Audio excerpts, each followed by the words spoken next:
ఉపార్జన చేసేటట్లుగా అనుగ్రహిద్దాం. దీనితో పాటుగా లౌకికంగా శిష్యునికి కావలసినటువంటి సమస్త ప్రయోజనములు వనగూడేటట్టుగా కూడా గురువు ప్రార్థన చేస్తూ ఉంటారు. నేను భాగవతంలో కుచేలోపాఖ్యానం చెప్పినప్పుడు ఒక్క రాత్రి కుచేలుడు కృష్ణుడు కనపడకపోతే తల్లడిల్లిపోయిన సాందీపని మహర్షి చేసినటువంటి ఆశీర్వచనాన్ని మీకు ప్రస్తావన చేసి ఉన్నాను భాగవతంలో. ఆ గురువు యొక్క హృదయం అలా ఉంటుంది, అది వెన్నపూసలా ఉంటుంది. అందుకని ఎప్పుడు శిష్యుని యొక్క అభ్యున్నతి కొరకు గురువు ప్రార్థన చేస్తూ ఉంటాడు. కాకపోతే గురువుగారి దగ్గర శిష్యుడు అనిపించుకోగలిగినంత ప్రేమని సంపాదించుకోవాల్సి ఉంటుంది. అది ఎలా సంపాదించుకోవాలి అని అడిగారు. గురువుగారు వేరొక ప్రయోజనాన్ని కోరుకునేవాడు కాడు. గురువుగారు ఎలా మీరు ఉండాలని కోరుకుంటున్నారో మీరు అలా ఉండడమే గురువుగారికి మీరు చెయ్యగలిగినటువంటి సేవ. రెండవది, శిష్యునికి ఛాత్రుడు అని ఒక పేరు. ఛత్రము అంటే గొడుగు. గొడుగు ఏం చేస్తుందంటే ఎప్పుడూ గురువుగారి కన్నా లేదా వేసుకున్న వ్యక్తి కన్నా పైన ఉంటుంది. పైన ఉన్నటువంటి గొడుగు యొక్క పని ఏమిటంటే ఏదో ఈయనకన్నా నేను గొప్పని చెప్పడానికి పైన ఉండదు. తాను అలా పైన ఉండి పైనుంచి పడే ఎండ వాన దుమ్ము ధూళి ఏది పడినా తన మీద పడేటట్టుగా చేసుకుని గొడుగు కింద ఉన్న వ్యక్తిని కాపాడుకుంటుంటుంది. శిష్యుడు నిరంతరము ఏం చేస్తుంటాడంటే మా గురువుగారు డస్సిపోకుండా మా గురువుగారు సొక్కిపోకుండా ఉంటే ఆయనకి మరికొంత కాలం మిగిలితే ఆ మిగిలిన కాలాన్ని ఆయన ఇంకా బాగా వేదాధ్యయనానికి, ఇంకా బాగా ఈశ్వరుని యొక్క సేవకి, ఆయన ఇంకా బాగా గ్రంథాలని పఠించడానికి వినియోగించుకుంటే దాని వలన అమృతత్వం కలిగినటువంటి గురువు ఆ విద్య దాచుకోకుండా మళ్ళీ 10 మందికి పంచిపెడతారు. కాబట్టి ఆ గురువు కొన్ని వేల మందికి అందించడానికి వీలుగా ఆయనకి ఎక్కువ సమయం మిగిలేటట్టు నేను చెయ్యాలి. 2, గురువుకున్న లక్షణం తన ఆయుర్దాయం తాను తగ్గించేసుకుంటాడు. ఈశ్వరుడు ఊపిరుల రూపంలో ఆయుర్దాయాన్ని ఇస్తాడు.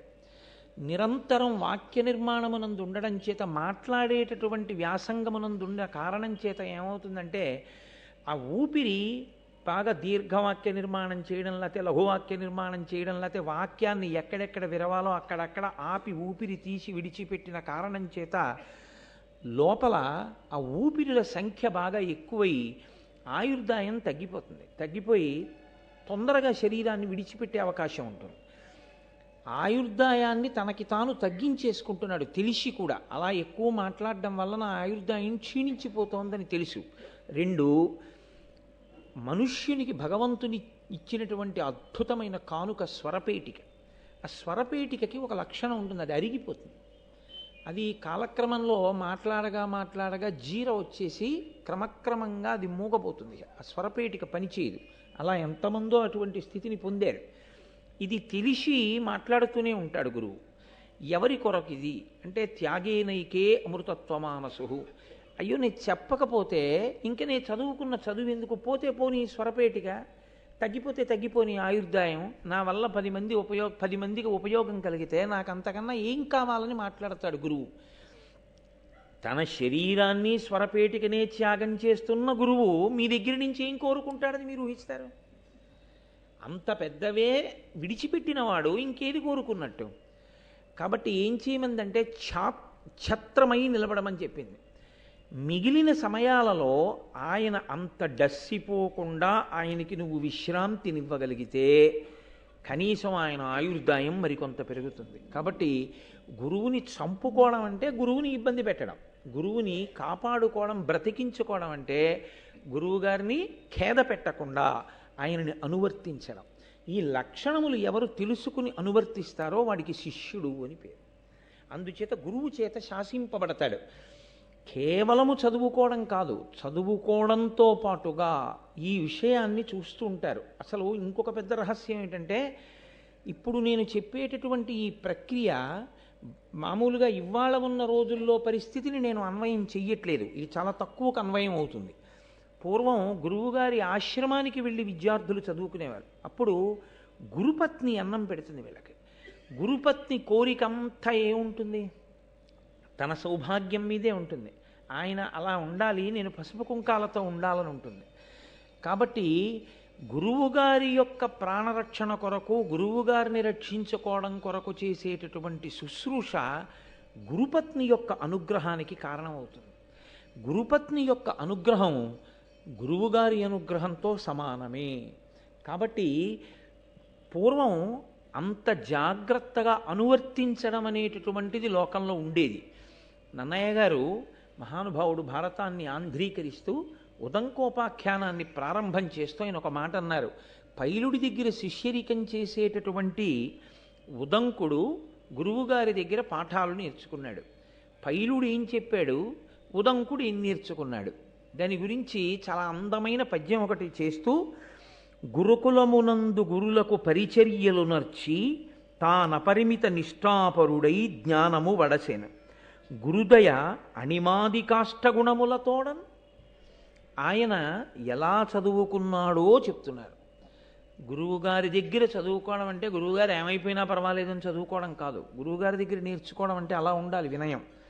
గురుకులమునందు గురులకు పరిచర్యలు నర్చి, గురువుగారికి సేవ చేస్తూ, గురుపత్నికి సేవ చేస్తూ, గురువుగారి ఆశ్రమమునందు సేవ చేస్తూ. అసలు ఆశ్చర్యకరమైన విషయాన్ని ఒకదాన్ని శాస్త్రం ప్రతిపాదన చేస్తుంది. గురువుగారి ఇల్లు దేవాలయము అంది శాస్త్రం. దేవాలయములోనికి మీరు ఎప్పుడు పడితే అప్పుడు వెళ్ళడం కుదరదు, ఎలా పడితే అలా వెళ్ళడం కుదరదు. దేవాలయ తుల్యమైనటువంటి గురువుగారి ఇంట్లోకి మాత్రం ఆర్తితో ఉండి కూడా ప్రవేశించవచ్చు. కానీ గురువుగారు ఇబ్బంది పడేలా మాత్రం అస్తస్థమానం గురువుగారింటికి వెళ్ళి ఇబ్బంది పెట్టకూడదు. నేను మీకు యథార్థం చెప్తున్నాను, నాకు అన్నిటికన్నా జీవితంలో చాలా భయమైన విషయం మా గురువుగారింటికి వెళ్ళడమే. ఇప్పటికీ నేను మా గురువుగారింటికి కొన్ని నెలలకి ఒక్క పర్యాయమే వెడతాను. అది కూడా 1000 మార్లు నేను వారికి విజ్ఞాపన చేసి, చాలా బలీయమైన కారణం ఉంది, నేను వెళ్ళవలసి ఉంటుంది అంటే అప్పుడు గురువుగారి అనుమతి తీసుకుని వెళ్ళి, వారి దగ్గరికి వెళ్ళినప్పుడు వారు మాట్లాడడమే, నేను మాట్లాడడం అనేటటువంటిది బహు తక్కువగా, గురువుగారు మాట్లాడింది విని ఎంత తొందరగా పని పూర్తి చేసుకోగలిగితే అంత తొందరగా వారి ఊపిరికి ఖేదం కలగకుండా చూసుకుని లేచి వస్తాను. యథార్థంగా చెప్పాలంటే నేను మా గురువుగారి ఇంటికి వెళ్ళిన దానికన్నా మా గురువుగారు నా దగ్గరికి వచ్చిన సందర్భాలే ఎక్కువ ఉంటాయి. ఆయన ప్రేమ అటువంటిది. నేను ఇక్కడ భారతం చెప్తున్నాను అంటే అనేక సందర్భాల్లో నేను ఉపన్యాసాలు చేస్తుంటే పరమ ప్రీతితో లోపలికి వస్తే వెంటనే నేను వేదిక దిగి నమస్కారం చేస్తానని మా గురువుగారు ఆ చివరెక్కడో ఎవ్వరికి కనపడకుండా కూర్చుని వింటారు. విని, నాన్న ఈ ఘట్టాన్ని ఇంకా ఇంత బాగా చెప్పచ్చు, లేదా ఇవాళ నువ్వు చెప్పిన దానివల్ల నా మనసు రంజిల్లిందిరా అని రాత్రి ఓ ఫోన్ చేసి చెప్తారు. ఆయనకి సంతోషం కలిగితే ఆయనే అకస్మాత్తుగా వస్తారు. గురువుగారి అనుగ్రహము అంటే గురువుగారు ఇబ్బంది పడకుండా చూడడంలోనే ఎక్కువ ప్రాధాన్యత ఉంటుంది. అదే గురు పరిచర్య అన్న మాటకు అర్థం. కాబట్టి గురుకులమునందు గురులకు పరిచర్యలు నర్చి తానపరిమిత నిష్ఠాపరుడై జ్ఞానము పడసెను. నిష్ఠ ఆచార సంబంధము. గురువుగారి దగ్గర వింటే వచ్చేస్తుంది అనుకోవడం తప్పు. దానికి తగినట్లుగా ఆచరణాత్మకము కావాలి, ఆచరణ కూడా ఉండాలి, ఆచరించి చూపించాలి.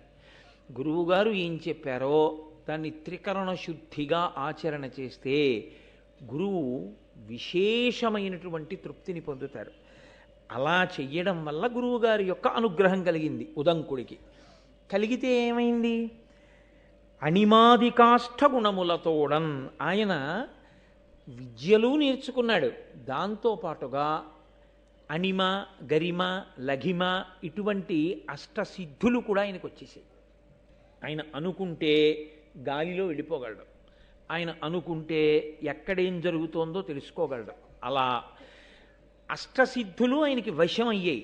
అష్టసిద్ధులు వశమవ్వడం కోసమని ఆయన చదివింది లేదు, కానీ ఆయనకి వశం అయిపోయాయి అంతే. ఇది ఎంత చిత్రంగా ఉంటుందంటే, శంకరాచార్యులు వారు దక్షిణామూర్తి స్తోత్రం చేస్తూ ఓ మాట అంటారు, సర్వాత్వత్వమితి స్ఫుటీకృతమిదం యస్మాదముష్మిన్స్తవే తేనాశ్వ శ్రవణాత్ తదర్థ మననాత్ ధ్యానాచ్చ సంకీర్తనాత్ సర్వాత్మత్వ మహావిభూతి సహితం స్వాదీశ్వరత్వం స్వతః సిద్ధేత్తత్ పునరష్టదా పరిణితం చైశ్వర్యం అవ్యాహతం అంటారు.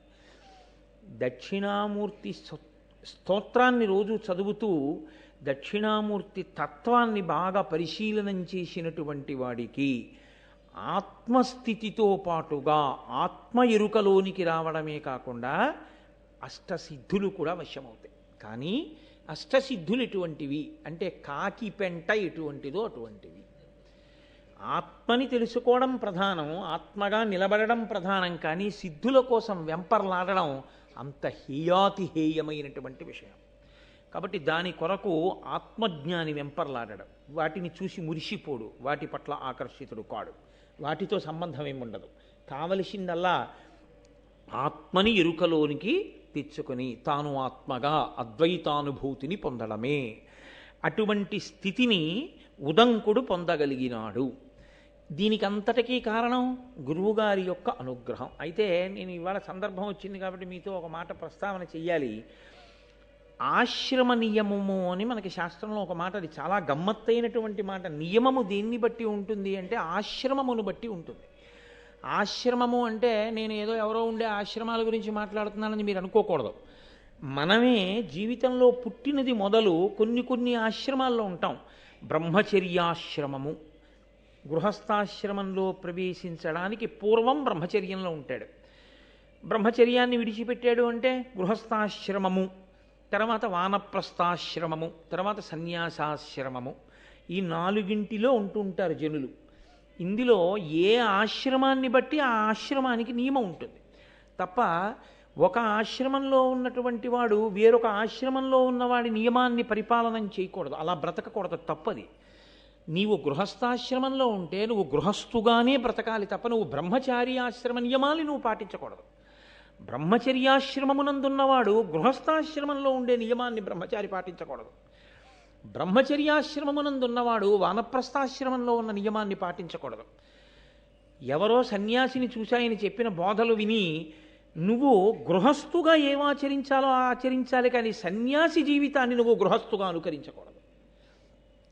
ఏది ఎక్కడ నువ్వు పాటించాలో అవి మాత్రమే పాటించాలి. కాబట్టి ఆశ్రమ నియమ పాలనం అనేటటువంటిది సనాతన ధర్మమునందు ఆచారకాండలో అత్యంత ప్రధానమైనటువంటి లక్షణం.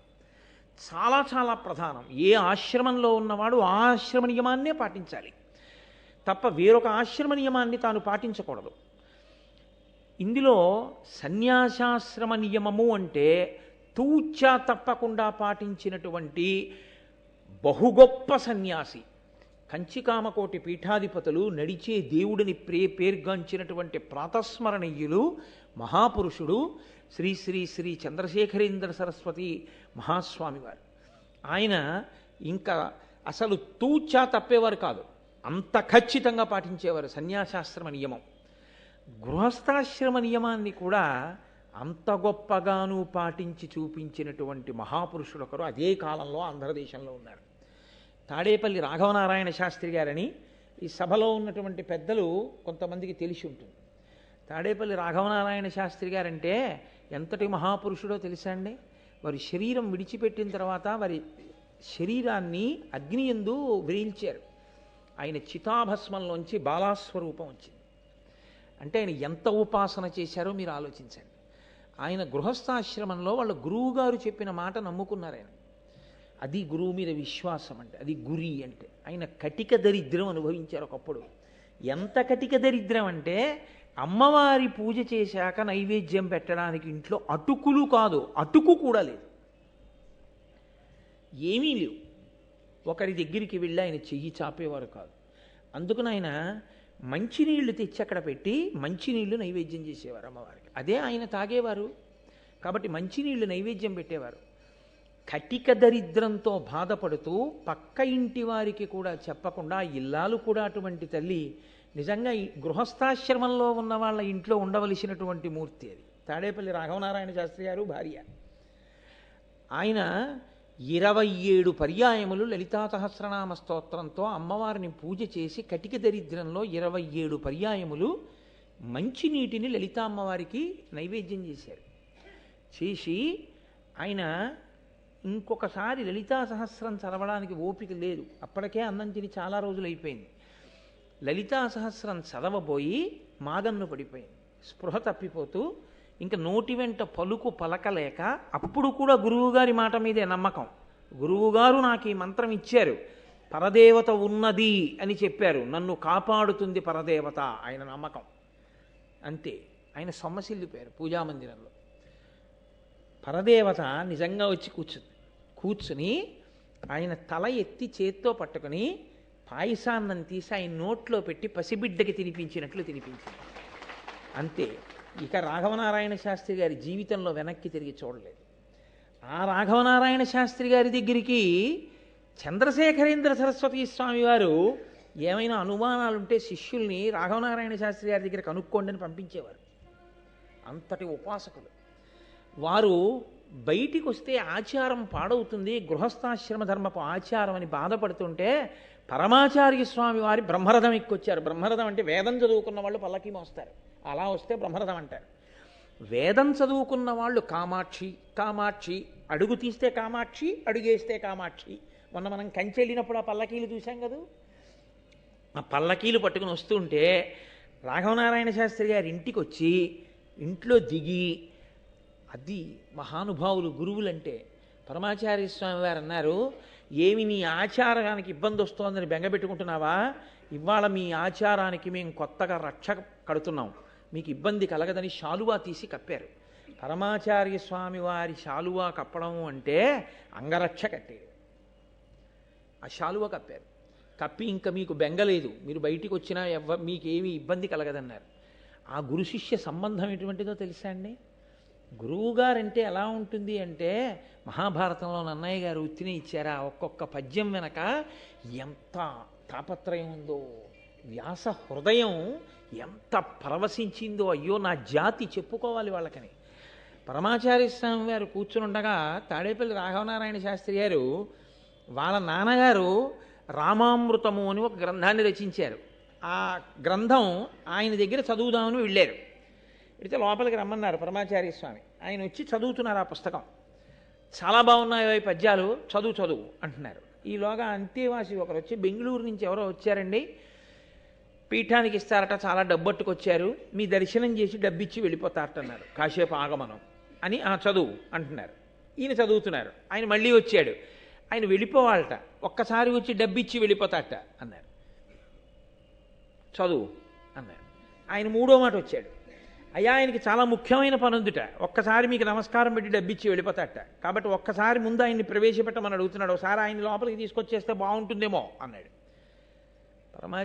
ఈయన రాఘవనారాయణ శాస్త్రి గారు బాధపడుతున్నారు, అయ్యో ఇదేమిటి, నేను పక్క పద్యాలు ఇలా చదువుతూ కూర్చుంటే పాపం ఈయనకి ఇబ్బందిగా ఉందేమో అని.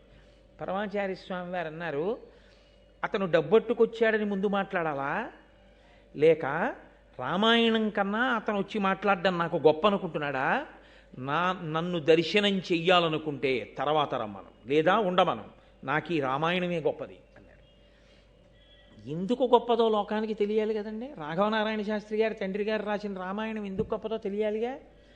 పరమాచార్య ఓ ప్రశ్న వేశారు, ఏమయ్యా సీతమ్మని అగ్నిహోత్రంలోకి ప్రవేశపెట్టాడు కదా రాముడు, తెలుసు కదా అగ్నిపునీత సీత అని, ఇంత తెలిసున్న తర్వాత కూడా ఎవరో ఎక్కడో పౌరుడు ఒక్కడేదో నింద వేశాడని సీతమ్మని పరిత్యజించడం అంత న్యాయమా?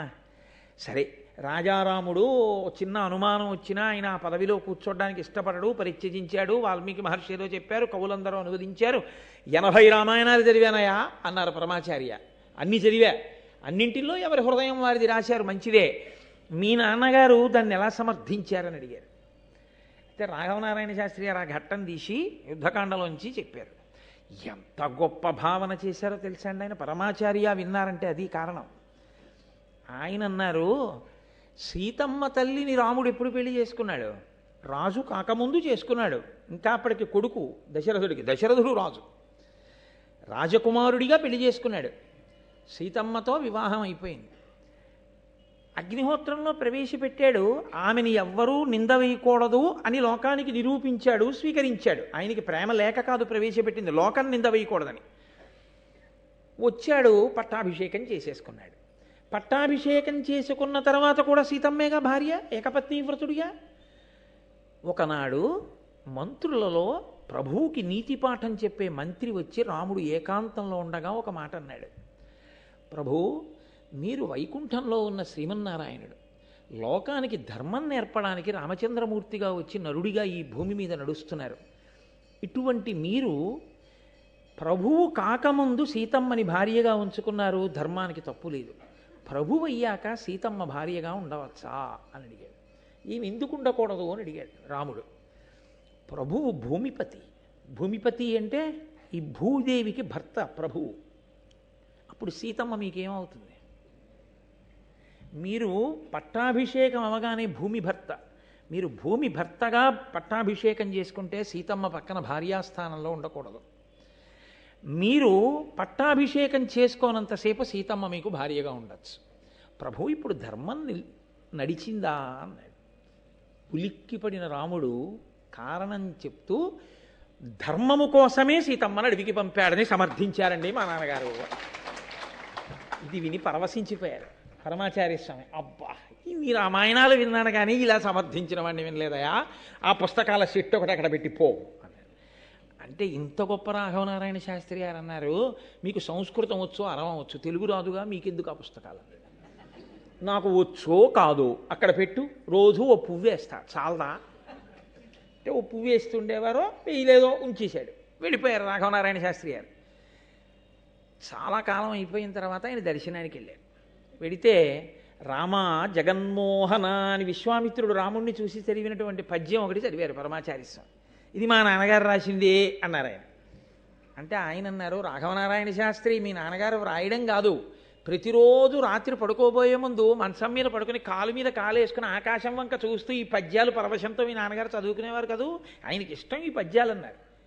అసలు వాళ్ళ నాన్నగారిని పరమాచార్య స్వామి చూడలేదు. మీకు ఎలా తెలుసండి? అది మాకు ఒక్కళ్ళకే తెలిసి ఇంట్లో మీకు ఎలా తెలిసిందన్నారు. ఆయన నవ్వు నవ్వు తెలిసారు. గురువు త్రికాల వీధి, గురువుకి అన్నీ తెలుసు, కానీ అన్నీ తెలిసున్నట్టు ఉండక్కర్లేదు. అంతే. గురు శిష్య సంబంధం అంటే అంత గొప్పది. ఎక్కడో ఉన్న తాడేపల్లి రాఘవనారాయణ శాస్త్రి గారి గురించి పరమాచార్య స్వామి వారికి అన్నీ తెలుసు. పరమాచార్య స్వామి వారి గురుత్వం మీద ఆయన ఏకంగా గొప్ప గొప్ప స్తోత్రాలే చేశారు. అవి గురు శిష్య సంబంధాలంటే. అంత పరమ పవిత్రంగా ఉండేవి, అంత పవిత్రమైన సంబంధాలు కాబట్టే, అంత గొప్ప పూజలు కాబట్టే రాఘవనారాయణ శాస్త్రి గారి శరీరాన్ని అగ్నిహోత్రంలో వ్రీలిస్తే ఆకరణ దహన సంస్కారం జరుగుతుంటే ఆయన చితాభస్మంలోంచి శరీరంలోంచి బాలాదేవి వచ్చి నిలబడింది పైన. అంటే ఎంత గొప్పగా గురువుల మాటల్ని విశ్వసించి తాపత్రయంతో నిలబడ్డారో, ఎంత పూనికతో నిలబడ్డారో మీరు ఆలోచించండి. మొన్న వచ్చారు కృష్ణావధానులు గారు, మొన్నే మేమందరం వెళ్ళాం కుంభాభిషేకం గురించి మాట్లాడడానికి వారింటికి. అప్పటి వరకు బాగానే మాట్లాడారు. మా గురువుగారు అన్నారు అంతే. ఆ తర్వాత ఇంకా ఒక 7-8 నిమిషాల సేపు ఆయన మాట్లాడలేకపోయారు. కంఠం గాద్గదికమైపోయి కన్నుల వెంట ధారల కింద నీరు కారుతూ ఉండిపోయారు. ఆ గురువు అన్న పేరెత్తేటప్పటికి అయ్య బాబోయ్, ఆయన లేనినాడు మాకు చెప్పేవాడెవరు, మమ్మల్ని తీర్చిదిద్దేవాడెవరు అన్న తాపత్రయం, ఆ గౌరవంతో కంఠం బొంగురుపోయింది. ఇంత వయస్సులో ఆయనకి, ఇంతమంది శిష్యులు ఉన్న గురువుకి. అది గురు శిష్య సంబంధం, అది పవిత్రమైనటువంటి భావన. కాబట్టి నన్నయ్య భట్టు ఆంధ్రీకరిస్తూ అంటారు, గురుకులమునందు గురులకు పరిచర్యలు నర్చి తానపరిమిత నిష్ఠాపరుడై జ్ఞానము పడశను గురుదయ అనిమాది కాష్ఠ గుణములతోడన్. ఆయన ఆ అష్టసిద్ధులతో పాటుగా వేద విద్యను, దానికి సంబంధించినటువంటి సమస్త జ్ఞానమును పొందాడు ఉదంకుడు. పొందిన తరువాత ఒక నియమం ఒకటి ఉంది. ఆశ్రమంలో గురువుగారి దగ్గర విద్య నేర్చుకున్న తరువాత గురువు నిత్యతృప్తుడైన గురువుని అడుగుతారు, గురుదక్షిణ అని ఒక మాట. గురువుగారు మేము ఏదైనా సమర్పిస్తాం, మీరు ఏదైనా కోరండి. గురువు నిత్యతృప్తుడు కాబట్టి అడగడు. ఒక్కొక్కచో ఏదైనా తన జీవనం గడవడానికో 10 మంది శిష్యులకి పాఠం చెప్పడానికో అన్నం పెట్టడానికో ఆయన ఏదైనా కోరిక కోరితే కోరచ్చు. పైలుడు ఒక చిరునవ్వు నవ్వన్నాడు, నాకేం కావాలయా, నాకేం అక్కర్లేదన్నాడు. అంటే ఉదంకుడు అన్నాడు, గురువుగారి దగ్గర ఆశ్రమంలో ఇన్ని నేర్చుకుని గురువుగారికి దక్షిణ ఇవ్వకుండా వెళ్ళిపోకూడదు. కాబట్టి నేను మీకు దక్షిణ ఇవ్వాలనుకుంటున్నాను, మీరేమైనా అడగండి అన్నాడు. ఆయన చిరునవ్వు నవ్వి ఊరుకున్నాడు. ఇప్పుడు గురువుగారు మాట్లాడటం లేదు. గురువుగారితో సమాన స్థాయి ఎవరిది అక్కడ? గురుపత్నిది. కాబట్టి గురుపత్నిని వెళ్ళి అడిగాడు ఆయన. అమ్మా, గురువుగారి దగ్గర ఇన్ని నేర్చుకున్నానమ్మా, మీరు నాకు రోజు అన్నం పెట్టారు, అమ్మ గురుదక్షిణ ఇవ్వాలనుకుంటున్నాను, ఏం కావాలమ్మా అని అడిగాడు. ఆవిడంది, పక్కనే ఉన్నాడయా రాజ్యం చేస్తూ పౌష్య మహారాజు, ఆ పౌష్య మహారాజు యొక్క భార్య కుండలములను నాకు తెచ్చి ఇయ్యి. అంటే అలా అడగడానికి కారణం ఏమిటి అంటే, కుండలములు ఐదోతనానికి చిహ్నాలు. ఆ కుండలములు అటువంటి శక్తి కలిగినవి. ఒక్కొక్క వస్తువుకి శక్తి దేనివల్ల వస్తుందంటే, ఆ వస్తువుని పట్టుకున్న వ్యక్తి వలన వస్తుంది. అదో విచిత్రం. లోకంలో అత్యంత గొప్ప వ్యక్తి, గొప్ప ఈశ్వరారాధన చేసేటటువంటి వ్యక్తి చాలా కాలం ముట్టుకున్నటువంటి కళాన్ని మీకు ఇచ్చారనుకోండి, ఆ కళానికి ఒక పవిత్రత ఉంటుంది. మీరు సరిగ్గా ఉంచుకుంటే ఉంటుంది, మీరు విరిచేస్తే పోతుంది ఆ పవిత్రత. కాబట్టి గురువుల దగ్గర నుంచి వచ్చినటువంటి పూతిక పుల్లకి కూడా శక్తి ఉంటుంది. ఎందుకంటే అది వారి శక్తి వలన ఆ వస్తువులోనికి ప్రవేశిస్తుంది. అది వారికి ఉండేటటువంటి గుణం. అందుకే మీరు కొంచెం జాగ్రత్తగా చూస్తే అగ్నికి ఆకర్షణ శక్తి ఉంటుంది. అగ్నికి కేవలము కాల్చడమే కాదు, ఆకర్షిస్తుంది. అందుకే మీరు చూడండి, ఎప్పుడైనా ఆ పిడుగు పడినప్పుడు ఆ టీవీలో ఆ పెద్ద కరెంట్ వస్తుంది, వస్తే ఆ అగ్ని దూరంగా కూర్చున్న వాళ్ళు చచ్చిపోతారు. దానికి కొంత దూరంలో ఉన్నవాళ్ళు చనిపోవడం సంభవిస్తూ ఉంటుంది. అంటే దీని శక్తి, దీని ప్రకంపన అక్కడ వరకు వెళ్ళిపోతుంది, ఆకర్షణ అక్కడ వరకు వెళ్ళి ఆయనలో ప్రవేశించి చంపేస్తుంది. అలాగే గురువుగారు మహాపురుషులు, గొప్ప ఉపాసకులు, మహాపతివ్రతలు, ఇటువంటి వారు ఉపయోగించేటటువంటి వస్తువుల యందు కూడా తత్సంబంధమైనటువంటి శక్తి ప్రవేశిస్తుంది. కుండలములు, చెవిలకు పెట్టుకునేటటువంటి ఆభరణములు ప్రత్యేకించి సువాసినులవి. వివాహం అయిపోయినటువంటి స్త్రీలు పెట్టుకునేటటువంటి కర్ణాభరణములకు ఒక ప్రత్యేకమైనటువంటి లక్షణం ఉంటుంది. అది ఐదోతనానికి చిహ్నం. అందుకే ఎట్టి పరిస్థితుల్లోనూ కూడా కర్ణాభరణం లేకుండా భర్తకి కనపడకూడదు అని చెప్తారు. అసలు ఒకవేళ ఏ కారణం చేతనైనా చెవికి ఆభరణాన్ని తీసేసి మళ్ళీ పెట్టుకోవలసి వస్తే ఆ సమయంలో భర్త గారికి పరాకు చెప్తారు. అయ్యా, కాసేపు ఈ గదిలోకి రాకండి మీరు అని చెప్తారు. చెప్పి గది తలుపు వేసుకుని జాగ్రత్తగా కర్ణాభరణం తీసేసి మళ్ళీ కర్ణాభరణం పెట్టేసుకోవాలి.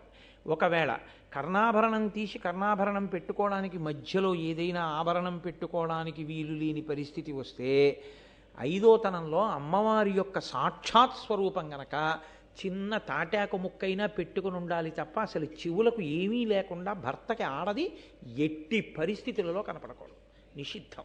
ఎందుకంటే ఆయన ఆయుర్దాయాన్ని గ్రసిస్తుందని చెప్తున్నాయి శాస్త్రాలు. ఈ చెవి కుండలములకు అంత శక్తి, ఆ తాటంకములకు. అందుకని తాడ తరచునే సౌందర్యలహరి చెప్పినప్పుడు చెప్తూ ఉంటాను, ఆ తాటాకుకు అంత శక్తి. కాబట్టి పౌష్య మహాదేవి అంటే పౌష్య మహారాజు గారి యొక్క భార్య, ఆవిడ అంత గొప్ప పతివ్రత. మనకి శాస్త్రంలో ఒక విచిత్రమైనటువంటి లక్షణం ఏంటంటే, పురుషుడు ఉపాసన చేత శక్తిని పొందుతాడు. స్త్రీకి ఉపాసన భర్తని ఉపాసించడమే.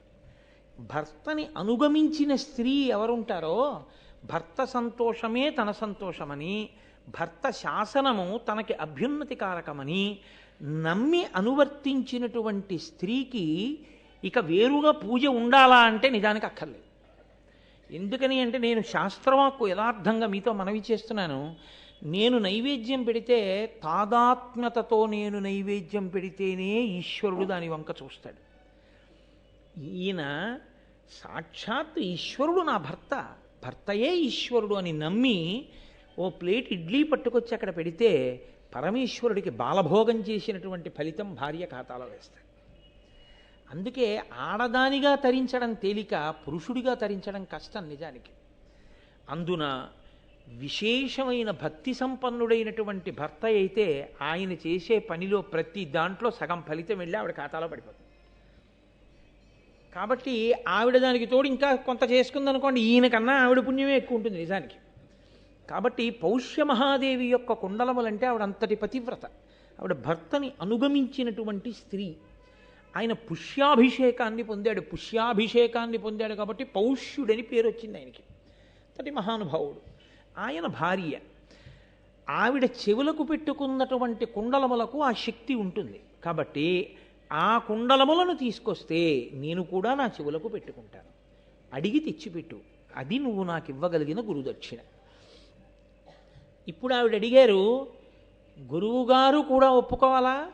ఏమండి అమ్మగారు తెమ్మంటున్నారు వెళ్ళనా అని అడగాల. అంటే గురువుగారు ప్రకటనంగా వద్దు, అది అడిగినా నువ్వు వెళ్ళక్కర్లేదు అని అంటే ఆగిపోవాలి తప్ప, గురువు నిశ్శబ్దంగా ఊరుకుంటే గురుపత్ని యొక్క ఆజ్ఞ గురువుగారి ఆజ్ఞయే. కనుక ఇప్పుడు వెళ్ళాలి. అంటే ఇప్పుడు మీకు ఏమిటి చెప్తోంది మహాభారతం? గురువుని సేవించడమేదో గురుపత్నిని సేవించడము అంతే. గురువుగారిని సేవించడం అంటే, గురువుగారంటే 4 చెప్తాడండి, గురుపత్నికి ఏమొచ్చండి అనడానికి వీల్లేదు. గురువుగారితో సమాన స్థాయి గురుపత్ని పొంది ఉంటుంది. కాబట్టి ఇప్పుడు ఆవిడ తీసుకురా కుండలములు అంటే బయలుదేరాడు ఉదంకుడు. బయలుదేరి ఆయన వెడుతున్నాడు. ఎంతో దూరం కాదు, చాలా దగ్గరలోనే ఉంది పౌష్యుని యొక్క రాజ్యం. ఆ వెడుతుండగా ఒక ఆశ్చర్యకరమైన సంఘటన ఒకటి జరిగింది. ఒక దివ్యమైనటువంటి పురుషుడు, అంటే మామూలు తేజస్సు కలిగిన వాడు కాకుండా మనుష్య సంబంధమైన తేజస్సు అని నమ్మడానికి వీలు లేనంత గొప్ప తేజస్సు కలిగిన వ్యక్తి ఒక ఎద్దు మీద కూర్చుని ఉన్నాడు. అదే చమత్కారం. మామూలుగా ఎవరో ఒక వ్యక్తి ఎద్దు మీద కూర్చుని దీని పేడ తిను అన్నాడు అనుకోండి, చావతల బావు అంటారా అనరా? ఆ ఎద్దు మీద కూర్చున్నవాడు దివ్యమైన పురుషుడు. అంటే ఆయన కాంతిని చూడగానే ఆ భాష, ఆయన చుట్టూ ఉన్నటువంటి ఆ వలయాన్ని చూడగానే ఈయన సామాన్యుడు కాడు, ఈయన ఏదో మనుష్యుల కన్నా భిన్నమైనటువంటి జాతికి చెందినవాడు, దేవతాస్వరూపుడు. కాబట్టి ఈయన మాట నేను ఔదలదాల్చవలసిందే అనేటటువంటి ప్రచోదనం కలిగేటట్టుగా ఆయన ఉన్నాడు. అయితే ఇక్కడ ఒక గమ్మత్తుంది. గురువుగారి మాటలు బాగా వంటపట్టి ఉంటే ఆ వినయం వస్తుంది. గురువుగారి మాటలు వంటపట్టి ఉన్న స్వభావము అని ఒకటి ఉంటుంది. ఈ స్వభావము అనేటటువంటిది చాలా ప్రమాదకరమైనటువంటి లక్షణం. ఇది పుట్టుకతో వస్తుంది స్వభావం అన్నది. ఈ స్వభావమునందు రజోగుణ తమోగుణ ప్రకోపం యొక్క పాళ్ళు ఎక్కువ ఉన్నాయనుకోండి, అప్పుడు దేవతలు ఏం చేస్తారో తెలుసండి, ఏదైనా పెద్ద కార్యం సాధించవలసి వస్తే ఇదే అడ్డు పెడతారు. కైకమ్మను అందుకే అడ్డు పెట్టారు, కౌసల్యని సుమిత్రని విడిచిపెట్టి. ఆవిడితో అడిగించారు వరాలు, ఎందుకంటే తమోగుణ రజోగుణ ప్రకోపం ఎక్కువ కాబట్టి.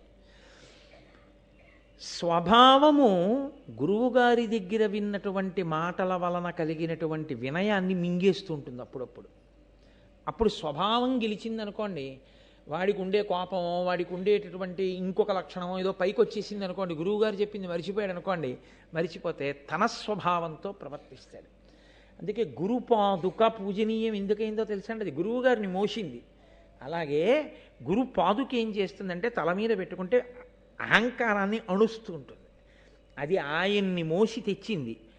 ఆ వినయం మీకు కూడా ఇస్తుంది. అందుకే ప్రపంచంలో ఎవరి పాదుకకి పూజ లేదు, ఒక్క గురు పాదుకకే పూజ. కనుక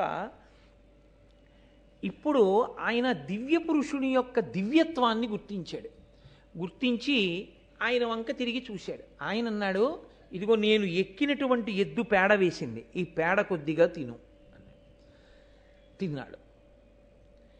నేను మీతో మనవి చేశాను కదా, శిష్య అన్న మాటకు అర్థం శాసితం యోగ్య శిష్య, చెప్పిన మాట వినేటటువంటి వాడు. ఆయన దివ్యత్వాన్ని అంగీకరించినప్పుడు ఆయన మాటలో ఏదో పరమార్థం ఉంది. మనకు అర్థం కావట్లేదు ఆయన ఎందుకంత గొప్పవాడిగా ఉన్నాడో, గురువుగారిని అడుగుదాం తర్వాత. కాబట్టి ఇప్పటికి తినేద్దాం, ఆయన చెప్పిన మాట విందాం. కాబట్టి కాస్త పేడ తీసుకుని తినేసాడు. బయలుదేరి వెళ్ళిపోయాడు.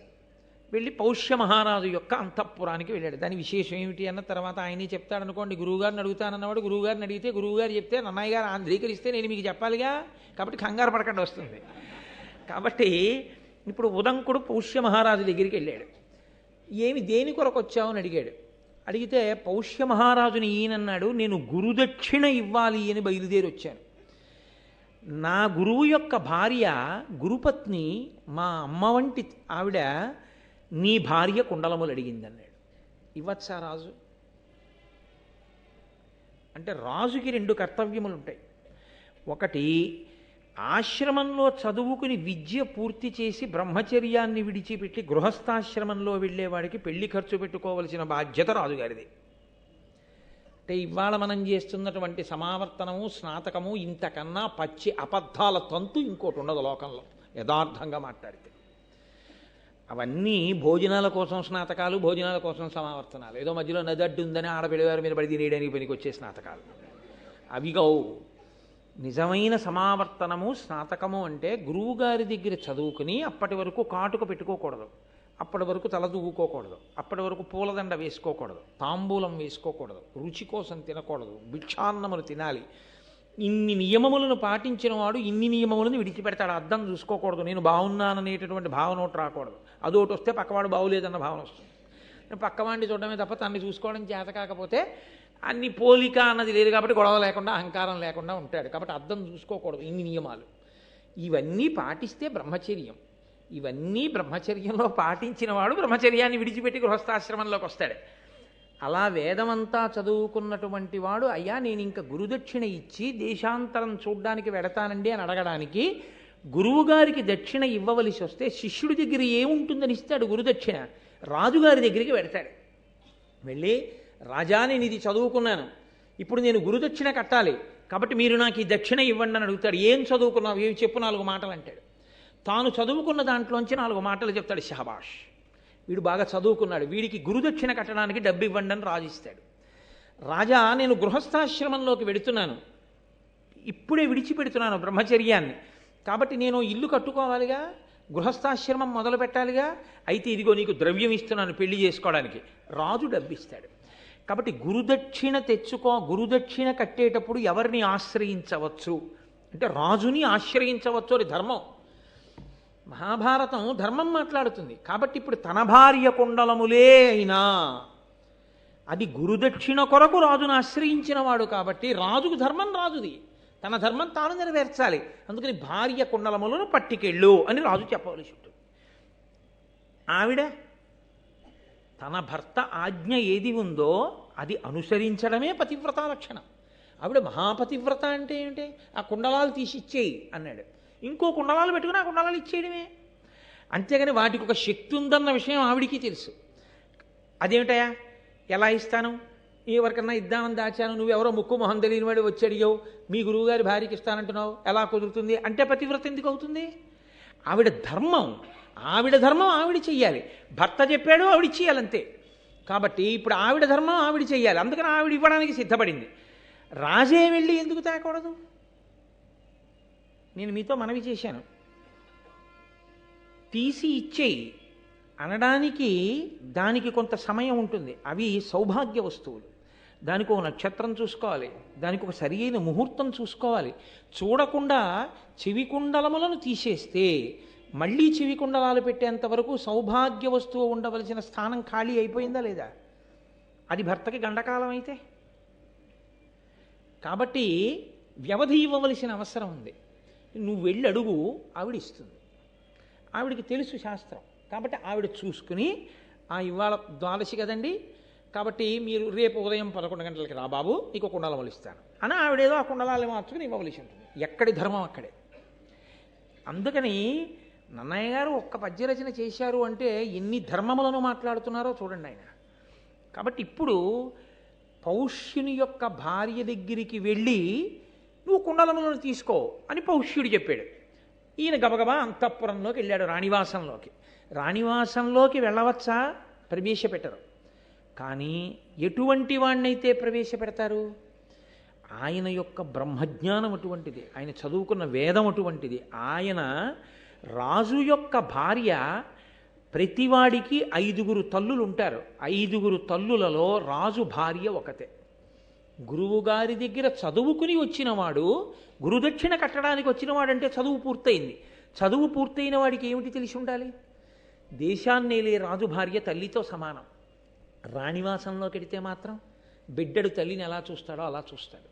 కాబట్టి రాణివాసంలోకి వెళ్ళి చూస్తే వచ్చిన ఇబ్బంది ఏమిటి? ఒక గురువు దగ్గర చదువుకున్నవాడు అంటే రాజుకున్న విశ్వాసం అటువంటిది.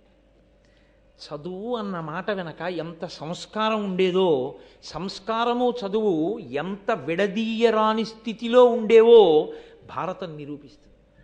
సంస్కారము లేని చదువు, పేరు పక్కన డిగ్రీలు, బల్ల కింద చేతులు ఈ జాతి ఊహించలేదు. చదువుకున్నవాడు అంటే సంస్కారవంతుడై ఉంటాడు, 10 మందికి ఆదర్శవంతుడై ఉంటాడు అనుకుంది. కానీ జ్ఞాన కలునిలోని శారదయోలే ఉంటాడని ఊహించలేకపోయారు ఋషులు. కాబట్టి ఇంత చదువుకున్నవాడు కాబట్టి రాజు భార్యని తల్లిగా చూస్తాడు. రాణివాసంలో కెడితే దోషం ఏమిటి, కాబట్టి వెళ్ళి అడిగి తీసుకో అన్నాడు రాజు. ఇప్పుడు ఉదంకుడు రాణివాసంలోకి వెళ్ళాడు. రాణిగారేరి రాణివాసంలో అదిగో గదిలో కూర్చున్నారు ఎదురుగుండా. వెళ్ళి మాట్లాడండి. వెళ్ళి చూశాడు, కనపడలేదు. అదిగో అక్కడే ఉన్నారంటారు వాళ్ళు. వాళ్ళు ఉన్నారని చెప్తున్న ఆసనం కనపడుతోంది, ఆవిడ కనపట్టలేదు. అదేమిటి ఆవిడ కనపట్టలేదు, ఇందులో ఏదో మాయ ఉంది. ఇప్పుడు ఆవిడ కనపడకపోతే ఎవరిని అడగాలి? ఆయన్ని అడగడమే న్యాయం. కాబట్టి ఇప్పుడు తిన్నగా మళ్ళీ రాజు దగ్గరికి వచ్చాడు. వచ్చి, మహారాజా, నేను మహారాణి గారి దర్శనం కోసం వెళ్ళాను, కానీ నాకు ఆవిడ కనపట్టలేదు రాణివాసంలో. అందుచేత నేను ఎలా తీసుకోను కుండలాలని అడిగాడు. అడిగితే రాజన్నాడు, భూమినుత నిన్ను త్రిభువన పావను అశుచివని ఎట్లు పలకనగో, ఆ దేవి పవిత్ర పతివ్రత కావున అశుచులకు కనగాదనవద్య. నువ్వు భూమినుత, నువ్వు ఈ భూమి యందు భూవినుత, నువ్వు అన్నీ గురువుగారి దగ్గర చదువుకున్నవాడివి, అందరి చేత గౌరవింపబడవలసిన వాడివి. నేను నిన్ను ఒక మాట అనకూడదు, నువ్వు అపవిత్రుడవు అని నేను అనకూడదు. కానీ నువ్వు అపవిత్రంగా ఉన్నావు అన్న విషయం నీకు తెలియడానికే నేను వెళ్ళి రాణి దగ్గర కుండలాలు పుచ్చుకో అన్నాను. ఎందుకని అన్నానో తెలుసా? అవి పవిత్రమైనవైతే పుచ్చుకునేటప్పుడు నువ్వెలా ఉండాలి? నువ్వు పవిత్రంగా ఉండాలి కదా. నువ్వు పవిత్రంగా లేకుండా పవిత్రమైనటువంటి వస్తువుని పుచ్చుకోవడానికి నీకే అర్హత ఉంది? దేవాలయంలోకి వెళ్ళేటప్పుడు కనపడ్డ ప్రతి పుల్లతోటి పళ్ళల్లో గుచ్చుకుని ఆ పుల్ల అవతల పారేసి దేవాలయంలోకి వెళ్ళి ప్రసాదం పుచ్చుకుంటే నీకు ఈశ్వరానుగ్రహం కలుగుతుందని నువ్వు ఎలా చెప్పగలుగుతున్నావు?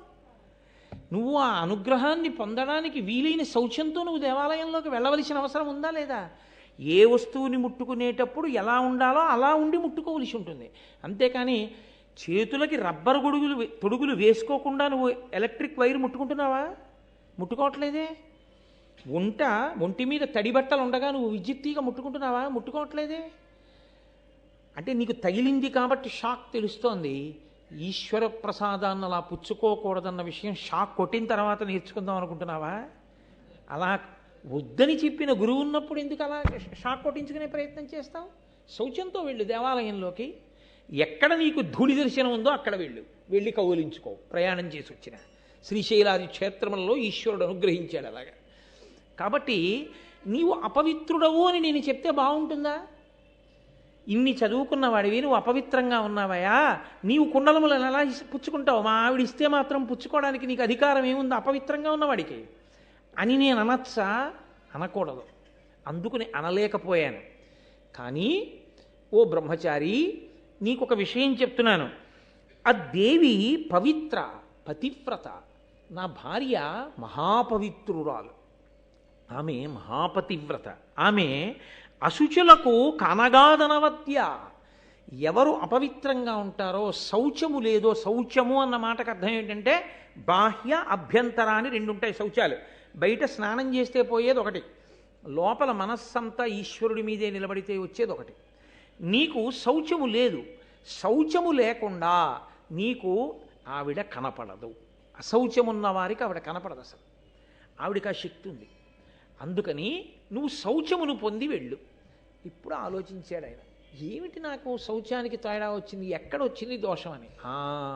పేడ తిన్నాను. పేడ తిన్న తర్వాత ఆచమనం చెయ్యాలి.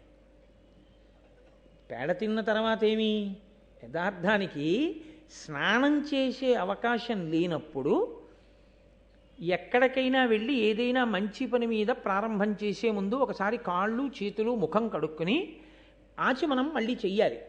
ఆచమనం చేస్తే మళ్ళీ ప్రారంభం అవుతుంది శౌచం. నేను ఆచమనం చేయలేదు పేడ తిన్న తర్వాత. అక్కడ వచ్చింది నాకు అపవిత్రత. వెంటనే కాళ్ళు చేతులు కళ్ళు కడుక్కుని నీటిని 3 మార్లు ఆచమనం చేశాడు. ఆ ఆచమనం అనేటటువంటిది చెయ్యడానికి కారణం అందుకొచ్చింది. అది అభ్యంతర శౌచం అంటే లోపలి శౌచాన్ని తీసుకొచ్చి పెడుతుంది. బాహ్య శౌచం స్నానం వలన వస్తుంది. ఇప్పుడు ఆయన తిన్న పదార్థము వలన కలిగినటువంటి అశౌచం ఏదుందో అంటే తిన్న తర్వాత ఆచమనం చేయలేదు కాబట్టి ఆవిడ కనపడలేదు. వెంటనే మళ్ళీ ఆచమనం చేశాడంటే ఆచారకాండ యొక్క వైభవం ఏమిటో నన్నయ్య గారు చక్కగా పెద్దపీట వేసి మనకి దర్శనం చేయిస్తున్నారు. అందుకని ఆచమనం చేసి వెళ్ళాడు. వెళ్ళగానే ఆ పౌష్య మహారాణి కనపడి నాయన ఇదిగో కుండలములు అడిగావు, గురుదక్షిణగా ఇస్తానంటున్నావు, తీసుకెళ్ళు. కానీ ఒక్కటి జ్ఞాపకం పెట్టుకో, తక్షకుడు అని ఒక సర్పరాజు ఉన్నాడు. ఆయన మహాబలవంతుడు మాయావి. ఎప్పటి నుంచో ఈ కుండలములను తస్కరించాలని కోరుకుంటున్నాడు. ఎందుకు తస్కరించలేకపోయాడు? పరమ పవిత్ర పతివ్రత అయిన నేను ఉన్న చోటికి ఎలా రాగలడు? అపవిత్రమైన ఆలోచనలు ఉన్నవాడు రాలేకపోయాడు. ఇప్పుడు నువ్వు పట్టుకెడుతున్నావు. చూశావా, గబుక్కుని లోపలికి వచ్చావు ఆచమనం చేయకుండా.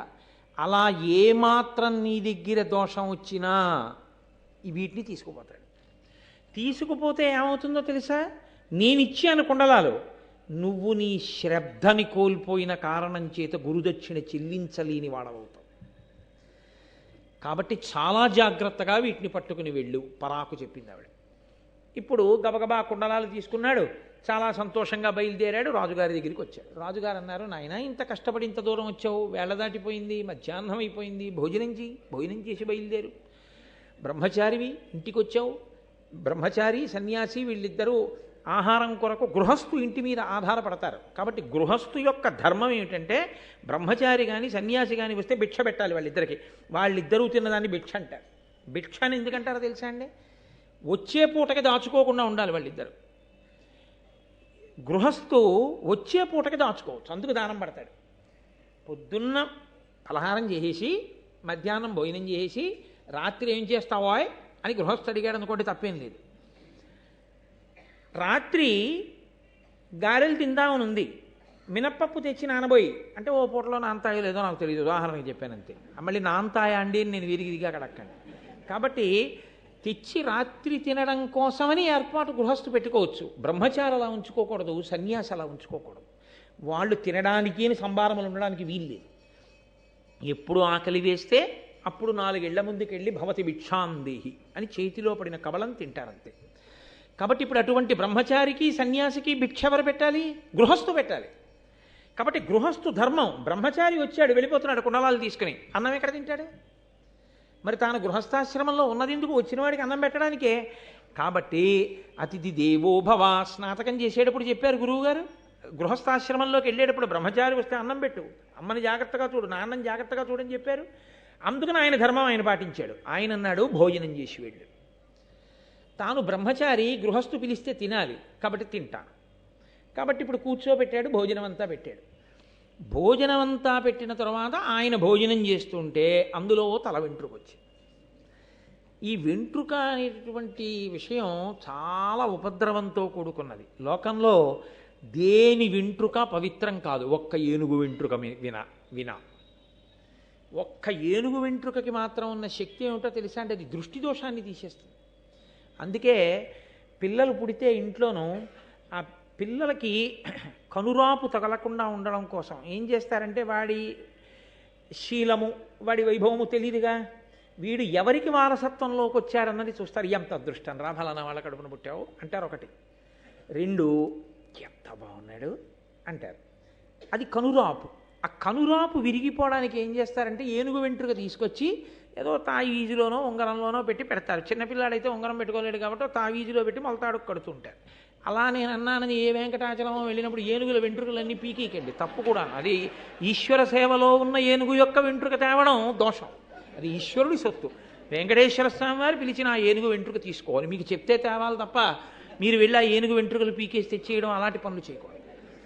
ఏ అరణ్యంలోకి వెళ్ళి తెమ్మని కూడా నేను చెప్పను. అలాగని లేనిపోని ఉపద్రవాలు చేసి కోటేశ్వరారు పురాణంలో చెప్పారు వెంకటాచలంలో చావద్దన్నారని అడవికి వెళ్ళానండి అని చెప్పకండి, అదో గొడవ. అంటే ఒక్కొక్కసారి చాలా విచిత్రంగా ఉంటాయి కొన్ని కొన్ని సమస్యలు సభాముఖంగా చెప్పేవి కావు. అదేమిటంటే నీ చెప్పింది వీళ్ళకి ఇలా ఇలా ఎలా అర్థమైంది అనిపిస్తుంది ఒక్కొక్క ఫోన్ కాల్ వింటుంటే. కాబట్టి ఆయన ఆ తల వెంట్రుక చూశాడు. వెంట్రుక అనేటటువంటిది అత్యంత హేయము. ఉత్తర క్షణంలో ఆ పదార్థాన్ని విసర్జించేయవలసి ఉంటుంది. ఇప్పుడు ఏమైందంటే అర్ధాకలితో లేచిపోయాడు. బ్రహ్మచారి ఉత్తరాపోసనం పట్టేయాలి, లేచిపోవాలి, అది తినకూడదు ఆ పదార్థాన్ని, అది దూష్యము తింటే. సరే ఇప్పుడైతే మన ఇళ్లలో ఉండేవన్నీ అవి అనుకోండి నేల మీద. ఎందుకుంటున్నాయి అంటే దోషం ఎవరిదో తెలుసా అండి? మగవాళ్ళదే. కారణం ఏమిటో తెలుసా? అసలు దువ్వెన అన్నది ఎవరి కొరకు వచ్చిందంటే కేవలము ఆడవారి కొరకే వచ్చింది. దువ్వెన మగవాడు ఉపయోగించే వస్తువు కానీ కాదు. ఎందుకంటే ఆయన శిఖతో ఉంటాడు, ఎప్పుడు తలనీలాలు ఇచ్చేసి శిఖ కొంచెం పెద్దదవగానే ఓ ముడేసుకుని మళ్ళీ తలనీలాలు తీసేస్తుంటాడు. ఇంకా దువ్వెన అవసరం ఆయనకి ఏంటి? దువ్వెన పెట్టి దువ్వుకుంటే చిన్న వెంట్రుకలు ఊడి ఇంట్లో కనపడ్డాయంటే దువ్వెన వాడిన తప్పు, శిఖ లేని తప్పు, గుండు చేయించుకొని తప్పు, వెంట్రుకలు ఊడిన తప్పు వాడిది. కాబట్టి ఇప్పుడు అందులోకి వెంట్రుక వస్తే అర్ధాకలితో బ్రహ్మచారి లేచిపోయాడు. బ్రహ్మచారి అర్ధాకలితో లేచిపోతే మరి బాధ కదండి. సగమాకలితో లేచిపోవడం స్వభావము అని మీతో నేను మాట చెప్పాను చూసారా, అది దుడుక్కున పైకి వచ్చింది. పిల్లవాడు కదూ, ఆకలి శ్రద్ధతో పెట్టద్దు. అన్నం పెట్టినప్పుడు గృహస్థు బ్రహ్మచారికి భిక్ష పెట్టేటప్పుడు ఒళ్ళు దగ్గర పెట్టుకు పెట్టకుండా వెంట్రుకతో అన్నం పెడతావా? కడుపు నిండనే లేదు, లేచిపోయాను. ఒకసారి తినవండి, మళ్ళీ వెళ్ళి ఇంకోసారి తినకూడదు, మళ్ళీ ఇంకా రాత్రి ఎప్పుడో ఏ పలహారం వరకు ఉండాలి. ఎంత దూరం నడవాలి ఈ ఆకలితోటి? ఎంత ఇబ్బంది పెట్టావు నన్ను. ఆయనకి కోపం వచ్చి నీకు దృష్టి పోవుగాక అన్నాడు పౌష్య మహారాజు. అనగానే పౌష్యుడు అన్నాడు, నువ్వు బ్రహ్మచారివి, నేను గృహస్థుని, నా ధర్మం నేను నెరవేర్చాను. నేను వండానా? నేను నీకు కావాలని వెంట్రుక వేసి పెట్టానా? అది పొరపాటున వెంట్రుక వచ్చింది. సర్వేంద్రియాణం నయనం ప్రధానం. దృష్టి ఎంత ముఖ్యం. దృష్టి లేనివాడు రాచరికం ఏం చేస్తాడు? ఏమిటి రక్షిస్తాడు రాజ్యాన్ని? ఇప్పుడు నాతో పోలేదు. రాజ్యము యొక్క రక్షణే సంకట స్థితిలోకి వెళ్ళింది. నీకు వచ్చిన కోపానికి నువ్వు నన్ను మాత్రమే శిక్షించి విడిచిపెట్టలేదు, అమాయకులైన వారి మీద కూడా ఈ శిక్ష యొక్క ప్రభావం పడిపోయింది. ఇది పౌష్యుడి యొక్క హృదయం. నా వరకు నువ్వు శిక్ష వేస్తే ఏమో, కానీ నీ శాపవాక్కునందు అమాయకులు కూడా పడ్డారు. ఇప్పుడు నువ్వు పరిధి దాటావు కాబట్టి నీకు శాపవాక్కు ఇవ్వాలి, నీకు సంతానము కలగకుండుగాక అని శపించాడు. ఇప్పుడు ఏమైంది? పుస్తకాలు చదువుకున్నాడు, ఋషి రుణం తీరింది. యజ్ఞం చేస్తాడు, హోమం చేస్తాడు, దేవతల రుణం తీరింది. తను కొడుకుని కనలేదు, పుత్ర రుణం తీరలేదు, పితృ రుణం తీరలేదు. ఒక రుణం ఉండిపోయిందిగా. ఒక రుణం ఉండిపోయిన వాడికి స్వర్గలోక ద్వారం కూడా చూడనివ్వరు. కాబట్టి ఉన్నత లోకాలు లేవు, మూసుకుపోయి. నువ్వు నన్నంత దూరం తీసుకెళ్ళావు కాబట్టి నేను నిన్నింత దూరం తీసుకెళ్ళాను, నువ్వు అపుత్రకుడు వదుగోగాక అంటే ఏమైంది? ఇద్దరు స్వభావాలు పైకి వచ్చాయి. ధర్మం లేదని మీరు అనుకోకండి, ధర్మం ఉంది. కానీ స్వభావము ఏం చేస్తుందంటే ఒక్కొక్కసారి దుందుడుకుగా రజోగుణ తమోగుణ భూయిష్టమై పైకొచ్చి ధర్మాన్ని నొక్కేస్తుంది. నొక్కేసి అంత దూరం తీసుకెళ్ళిపోతుంటుంది. ఎంత జాగ్రత్త పడితే, ఎంత తపస్సు చేస్తే, ఎంత పరిశీలించుకుంటే తన స్వభావాన్ని తాను గెలవగలడో, ధర్మమునకు కట్టుబడి నిలవగలడో, ఏ స్థితి తర్వాత అంత గొప్ప స్థితిలో నిలబడగలడో. స్వభావమును గెలవడం ఎన్ని కోట్ల జన్మలుగానో జీవుడు అలవాటు చేసేసుకున్నది. అకస్మాత్తుగా ఇప్పుడు ఇలా పోగొట్టేసుకుందామంటే ఉత్తరక్షణం పోదు. ఎంతో సాధన సాధన సాధన సాధన చేస్తే కానీ స్వభావమునందు మార్పు రాదు. జీవుడు పట్టుకెడుతుంటాడు యాత్రలో దాన్ని. కాబట్టి స్వభావము పైకొచ్చింది. ఆయన శాపవాక్కు విడిచాడు, ఈయన శాపవాక్కు విడిచిపెట్టాడు. విడిచిపెట్టిన తర్వాత ఇద్దరూ వేళ్ళు విరుచుకున్నారు. అయ్యయ్యో, నిన్ను చాలా దూరం శపించేశాను. నువ్వు చదువుకున్న చదువు నీకు స్వర్గాన్ని ఇవ్వదు. ఎందుకంటే నువ్వు